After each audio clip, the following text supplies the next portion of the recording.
आज के लेक्चर में हम लोग ट्रिगोनोमेट्री से रिलेटेड कुछ एग्जाम्पल सॉल्व करेंगे। ये सभी एग्जाम्पल्स बहुत ही इंपॉर्टेंट है और इसमें हम लोगों को सीखने के लिए बहुत कुछ मिलेगा। लास्ट लेक्चर में हम लोग समझे थे कि किसी भी कुछ पार्टिकुलर स्पेसिफिक एंगल के लिए ट्रिगोनोमेट्रिक रेशियो का वैल्यू क्या होता है। जैसे साइन 30 डिग्री का वैल्यू 1/2 कैसे होता है, ये हम लोग समझे थे। फिर हम लोग दूसरा ट्रिगोनोमेट्रिक रेशियो के बारे में भी समझे थे कुछ स्पेसिफिक एंगल के लिए 0 डिग्री, 30 डिग्री, 45 डिग्री, 60 डिग्री और 90 डिग्री के लिए, कि इन सभी का वैल्यू इस टेबल में जो ये आया है ये कैसे आया है और कैसे इसको प्रूव किया जा सकता है कि 10 45 डिग्री इक्वल टू 1 और इसका मीनिंग क्या है, ये हम लोग लास्ट लेक्चर में समझे थे। आज के लेक्चर में इससे रिलेटेड कुछ एग्जाम्पल्स हम लोग सॉल्व करेंगे। फर्स्ट एग्जाम्पल हम लिए हैं सॉल्व करने के लिए, एग्जाम्पल 6 है आपके बुक में। इसमें बोला जा रहा है in triangle A B C right angle at B A B is equal to 5 centimetre and angle A C B is equal to 30 degree. Determine the length of the side B C and A C. यहाँ पे एक right angle triangle दिया गया है और इस right angle triangle में angle B 90 degree है जो प्रॉब्लम में गिवन है। वहीं पर ए बी का मेजरमेंट दिया हुआ है 5 सेंटीमीटर और एंगल सी का वैल्यू दिया हुआ है 30 डिग्री। हमको इन सभी इंफॉर्मेशन के हेल्प से BC का लेंथ फाइंड करना है और AC का लेंथ फाइंड करना है। इसको बनाने के लिए हम लोग लास्ट लेक्चर में जो पढ़े हैं, हमको सबसे पहले हम AC फाइंड करना चाहते हैं, AC का लेंथ हम फाइंड करना चाहते हैं और लास्ट लेक्चर में जो हम लोग पढ़े हैं उसका हेल्प लेकर के देखते हैं इसको कैसे सॉल्व कर सकते हैं। AB का हमारे पास मेजरमेंट है और AC का नहीं है, वहीं पर एंगल इस एंगल का भी मेजरमेंट गिवन है हमको। तो हम लोग जानते हैं sine 30 degree is equal to perpendicular upon hypotenuse होता है। कोई भी साइन ट्रिगोनोमेट्रिक रेशियो में sine theta equal to perpendicular upon hypotenuse होता है। तो इस 30 डिग्री के लिए या एंगल सी के लिए परपेंडिकुलर ए बी होगा और हाइपोटेनियस ए सी होगा। ठीक है। और हम लोग लास्ट लेक्चर में देखे थे कि साइन 30 का वैल्यू हाफ होता है और वो कैसे होता है ये भी समझे थे।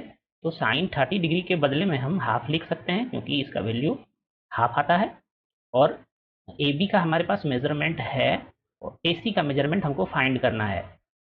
सभी का वैल्यू सब्सटीट्यूट अगर हम करें तो यहाँ से हम ए सी का वैल्यू बहुत आसानी से पता कर सकते हैं।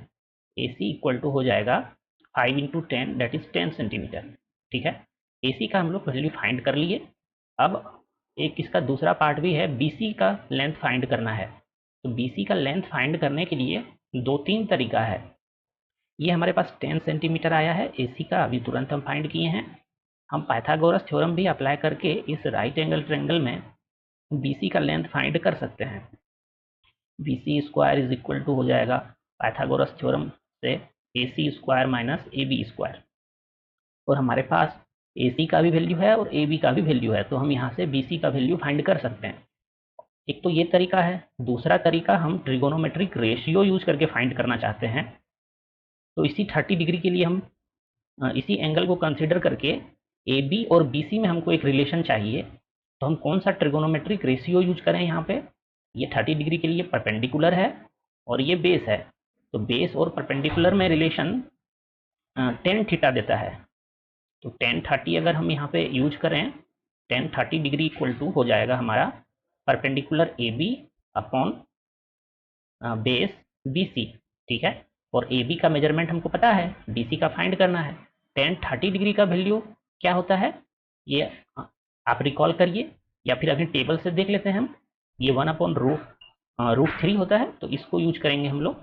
टेन 30 का वैल्यू 1/√3 होता है। ठीक है। 1030 के बदले में ये सब्सटीट्यूट कर रहे हैं और ए बी 5 सेंटीमीटर गिवन है प्रॉब्लम में, हमको बी सी फाइंड करना है। सभी का वैल्यू सब्सटीट्यूट करने के बाद यहाँ से हम बी सी 5√3 लिख सकते हैं। मतलब बी सी का मेजरमेंट 5√3 सेंटीमीटर आ रहा है हमारा। ठीक है। अब हम आपसे अगर पूछें कि आपको पता नहीं है ये 1030 डिग्री का वैल्यू 1√3 कैसे आया है, मतलब आपको याद ही नहीं है ये कि 1030 डिग्री का वैल्यू 1/√3 होता है, तो हम लोग कैसे पता कर सकते हैं इसको। एक तो आप याद करके अगर रखे हैं तो बहुत अच्छी बात है, नहीं तो अगर आप बहुत बार यूज करेंगे तो आपको ये खुद ब खुद याद हो जाएगा। अगर ये दोनों तरीका आपको पता नहीं है तो फिर हम बेसिक से चलेंगे और इसको हम फाइंड करेंगे कि 1030 का वैल्यू 1/√3 कैसे आता है। इसको हम बहुत जल्दी फाइंड कर लेते हैं, आपको समझा देते हैं कि कैसे tan 30 का वैल्यू 1/√3 आया है।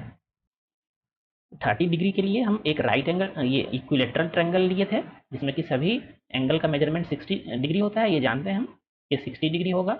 और एक परपेंडिकुलर ड्रॉ किए थे यहाँ से यहाँ तक हम, और ये परपेंडिकुलर क्या कर रहा था, इस साइड को डिवाइड कर रहा था। अगर ये ए है, क्योंकि ये इक्विलेटरल ट्रायंगल है, तो तीनों साइड का मेजरमेंट सेम होगा। हाँ, तीनों का मेजरमेंट ए ही हम लेट कर रहे हैं। और ये परपेंडिकुलर क्या करेगा, इसको हाफ मतलब मिडिल पॉइंट पे परपेंडिकुलर होगा, और यहाँ से यहाँ तक का मेजरमेंट a/2 होगा, ठीक है। और ये हमारा ए है। अगर पाइथागोरस थ्योरम अप्लाई करें तो इसका लेंथ हम लोग फाइंड कर सकते हैं। इसका लेंथ फाइंड जो आएगा वो a² माइनस a²/4 आएगा। आप ये चीज़ अप्लाई करिए।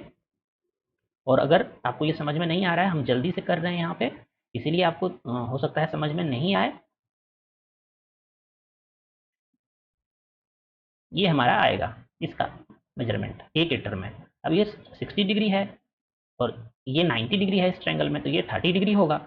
और हमको tan 30 चाहिए था, तो tan 30 इक्वल टू क्या हो जाएगा, परपेंडिकुलर अपॉन बेस। और इस 30 डिग्री के लिए परपेंडिकुलर कौन सा होगा, परपेंडिकुलर ये लेंथ होगा, मतलब a/2 होगा परपेंडिकुलर इसका। और इसका बेस हो जाएगा हमारा, परपेंडिकुलर ये हो गया, बेस ये हो जाएगा, ये लेंथ जो अभी हम फाइंड किए हैं 3a² 2 √3 होगा यहाँ पे, ठीक है, √3, ठीक है, बाय 2। ये 2 कैंसिल हो जाएगा और ए कैंसिल हो जाएगा, यहाँ से 1/√3 आया था हम लोगों का। तो अगर आपको याद नहीं है तो आप यहाँ से भी फाइंड कर लेंगे। जब आप 2 या 3 बार 4 बार बार बार यूज करेंगे या फिर बार बार ये कंसेप्ट यूज करेंगे, तो अपने आप आपको ये tan 30 डिग्री का वैल्यू या कोई भी ट्रिगोनोमेट्रिक रेशियो का स्पेसिफिक एंगल के लिए आपको वैल्यू याद हो जाएगा। हम लोग समझ चुके हैं इसमें इस प्रॉब्लम को कैसे सॉल्व कर सकते हैं। अब आगे बढ़ते हैं हम लोग और नेक्स्ट एग्जाम्पल जो लिए हैं सॉल्व करने के लिए उसको देखते हैं। यहाँ पे in triangle PQR right angle at Q, PQ is 3 centimetre, PR is 6 centimetre, determine QPR and PRQ। मतलब हमको इस राइट एंगल ट्रायंगल में इस एंगल का भी मेजरमेंट चाहिए और इस एंगल का भी मेजरमेंट चाहिए। हमारे पास PQ का मेजरमेंट दिया हुआ है और PR का मेजरमेंट दिया हुआ है। एंगल Q 90 डिग्री गिवन है, ये राइट एंगल ट्रायंगल है, ये सभी इंफॉर्मेशन दिया हुआ है। अब हम कैसे पता कर सकते हैं कि इस एंगल का मेजरमेंट क्या होगा, तो आप यहाँ पे देखिए इस एंगल के लिए PQ और PR का रेशियो साइन थीटा होगा, उसको हम थीटा लेट कर लेते हैं या एंगल R भी बोल सकते हैं आप। तो साइन थीटा इक्वल टू हम लोग लिख सकते हैं परपेंडिकुलर अपॉन हाइपोटेनियस, और थीटा के लिए परपेंडिकुलर PQ होगा और हाइपोटेनियस होगा हमारा PR, ठीक है, ये हमको पता है। अब sine theta equal to PQ का मेजरमेंट दिया हुआ है 3 सेंटीमीटर है और PR का मेजरमेंट 6 सेंटीमीटर दिया हुआ है। साइन थीटा इक्वल टू हम यहाँ से लिख सकते हैं 1/2। और आप रिकॉल करिए साइन थीटा का वैल्यू 1/2 कब आता था, 30 डिग्री के लिए आता था। यहाँ पे देखिए साइन 30 डिग्री का वैल्यू 1/2 है, इसका मतलब है कि यहाँ पे साइन 30 डिग्री रहा होगा तभी ये इसका वैल्यू या ये इक्वल टू हाफ आ रहा है। यहाँ पे साइन 30 डिग्री हुआ होगा तभी इसका वैल्यू हाफ आया हमारा यहाँ पे सॉल्व करने के बाद। इसका मतलब है कि थीटा का वैल्यू क्या होना चाहिए, 30 डिग्री होना चाहिए। अब थीटा का वैल्यू हम 30 डिग्री पता कर चुके हैं, मतलब ये एंगल 30 डिग्री हमारा निकल के आया है। अब हमको एंगल P भी फाइंड करना है, तो ये फाइंड करने के लिए हम लोग angle sum property of A triangle लगा सकते हैं और एंगल P हम लोग डायरेक्ट लिख सकते हैं क्योंकि तीनों एंगल का सम 180 डिग्री होगा एंगल सम प्रॉपर्टी से। तो 180 डिग्री माइनस ये 90 डिग्री है, 90 प्लस 30 डिग्री यही होना चाहिए। इसको अगर हम सॉल्व करेंगे तो हमको 60 डिग्री मिलेगा, एंगल P का भी वैल्यू मिल गया। एक तो ये तरीका है एंगल P को फाइंड करने का, और ट्रिगोनोमेट्रिक रेशियो लगा करके भी इसका मेजरमेंट पता किया जा सकता है। इसका मेजरमेंट पता करने के लिए ये साइन 30 डिग्री आया है हमारा, और अगर हम ट्रिगोनोमेट्रिक रेशियो लगाना चाहते हैं तो हमको QR का भी मेजरमेंट पता होना चाहिए। तो QR का मेजरमेंट आप आइदर पाइथागोरस थ्योरम लगा करके आप अप्लाई करके फाइंड कर सकते हैं। यहाँ से QR² equal to PR² minus PQ² Pythagoras theorem से हम लोग लिख सकते हैं, और यहाँ से QR का मेजरमेंट मिल जाएगा हमको। QR का मेजरमेंट अगर मिल जाता है तो फिर हम ट्रिगोनोमेट्रिक रेशियो कोई एक अप्लाई करके एंगल P का मेजरमेंट पता कर सकते हैं। चलिए इसको फाइंड कर लेते हैं। QR² इक्वल टू PR² मतलब 36 होगा और PQ² मतलब 9 होगा। ये हमारा आएगा ये स्क्वायर रूट ऑफ 27 मिला है, तो इसको 27 को हम लोग लिख सकते हैं 3√3 लिख सकते हैं, 3√3 लिखा जा सकता है इसको। अब इस क्यू आर का हमारा मेजरमेंट 3√3 आया है। अब हम लोग अगर टेन बीटा या ten of angle P use करें तो टेन ऑफ एंगल पी हमको देगा परपेंडिकुलर अपॉन बेस, इसके लिए परपेंडिकुलर क्यू आर हो जाएगा और इसके लिए बेस पी क्यू होगा। ठीक है, अब टेन पी इक्वल टू, क्योंकि हमको दोनों का वैल्यू पता है क्यू आर और पी क्यू का, क्यू आर हमारा है 3√3 है और पी क्यू है हमारा 3, ये √3 आ रहा है। ठीक है, 10p का वैल्यू √3 आ रहा है और 10p का वैल्यू √3 कब आता है, जब एंगल हमारा 60 डिग्री हो। 1060 डिग्री का वैल्यू √3 आता है।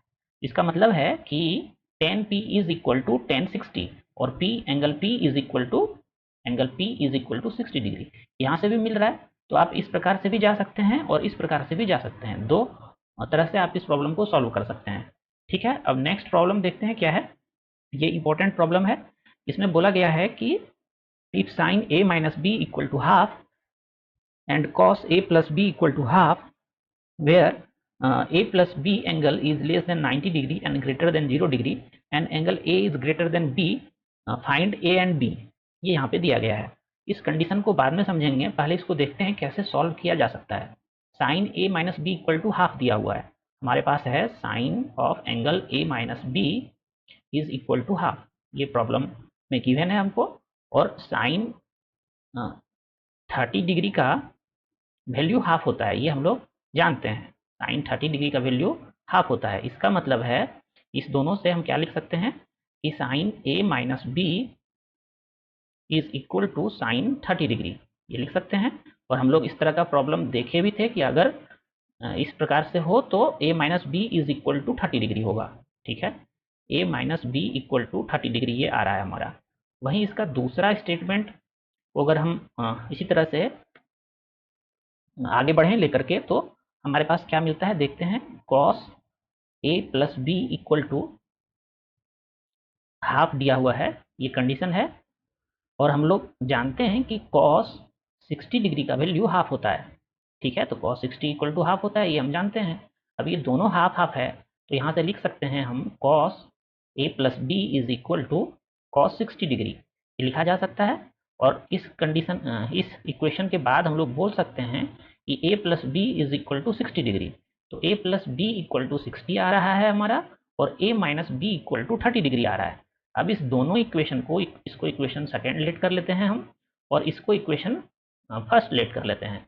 इस दोनों इक्वेशन को अगर हम ऐड कर दें तो देखिए क्या हो जाएगा, a minus be left hand side में प्लस a प्लस बी और राइट हैंड साइड में क्या हो जाएगा 30 प्लस 60 डिग्री, ये होगा।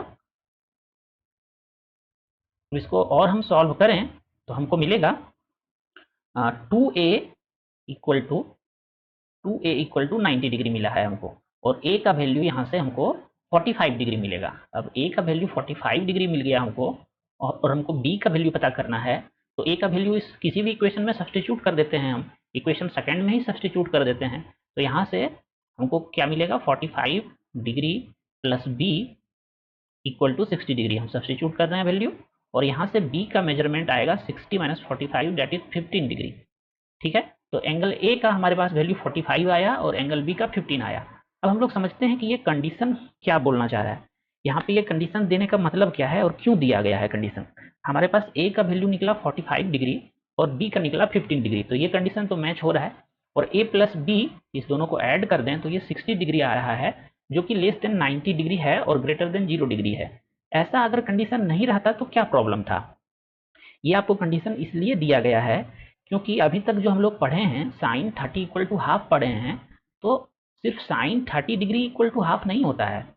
आप हायर क्लास में पढ़ेंगे, जब ये 90 डिग्री से ग्रेटर हो जाएगा ना, तो उसमें भी किसी सम एंगल के लिए ये साइन थीटा इक्वल टू और होगा, मतलब sine theta equal to half अगर है दिया हुआ तो थीटा का वैल्यू, पहला वैल्यू तो 30 डिग्री होगा, लेकिन इससे आगे भी और भी है इसका वैल्यू जिसके बदले में साइन थीटा का वैल्यू हाफ होगा। तो उस कंडीशन को ये रखने के लिए आपको ये दिया हुआ है यहाँ पे, इसीलिए आपसे बोला गया है कि ए और बी दोनों एक्यूट एंगल्स है। ए प्लस बी को ऐड करने पे लेस देन 90 डिग्री अगर है, तो इसका मतलब है कि एंगल ए और एंगल बी दोनों लेस देन 45 है। तभी तो तभी तो दोनों को ऐड करेंगे तो वो 90 से लेस हो रहा है। और लेस देन 45 अगर ए और बी दोनों है, इसका मतलब है कि दोनों एक्यूट एंगल्स है। इसलिए यहाँ पे दिया गया है, क्योंकि और भी आपको अगर ये कंडीशन नहीं देता तो ए और बी का बहुत सारा वैल्यू आता है यहाँ पे सॉल्व करने के लिए। इसलिए ये कंडीशन देख करके आपको बता रहा है वो कि आपको थीटा का या एंगल ए और बी जो है वो एक्यूट एंगल से लेना है। ठीक है, तो इसमें ये कंडीशन किस लिए दिया गया है ये समझ चुके हैं हम लोग। ये तीनों एग्जाम्पल हम लोग सॉल्व कर चुके हैं। अब हम लोग नेक्स्ट लेक्चर में इसके रिलेटेड एक्सरसाइज जो है उसको सॉल्व करेंगे। Thanks for watching elegant minds.